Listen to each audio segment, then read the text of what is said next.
Dopo la notizia diffusa dalla Regione Veneto delle centinaia di telefonate al numero verde antisuicidi da parte di risparmiatori rovinati dal crack di Veneto Banca e Popolare di Vicenza, le associazioni formatesi in questi anni si sono radunate e hanno deciso di dare vita a una grande manifestazione di massa a Roma il 4 ottobre, giorno di San Francesco. Ci fosse anche un solo caso che dovesse succedere quello che ci auguriamo tutti non succeda, io mi auguro che da parte del governo, da parte di Banca Intesa, che di fianco a questa notizia sventola cifre miliardarie di attivo, non va bene. Di fronte a numeri come questi, sostiene Patrizio Miatello, il governo non può che rispettare gli impegni presi dal Parlamento per tutelare i risparmiatori. Qua non ci sono ferie da fare, ci sono fatti da fare. Il governo si è impegnato, noi pretendiamo gli impegni, lo pretendiamo noi e lo pretendono tutti i risparmiatori, perché se non vengono mantenuti gli impegni il problema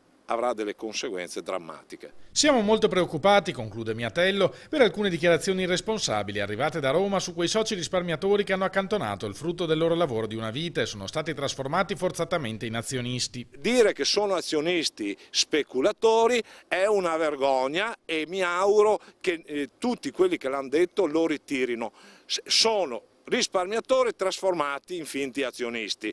Noi dobbiamo tutelare il risparmio, il governo lo deve tutelare, lo Stato lo deve tutelare. Noi cittadini tutti lo dobbiamo pretendere, perché se passa questa cosa e succede qualche disgrazia è finito il futuro per tutti.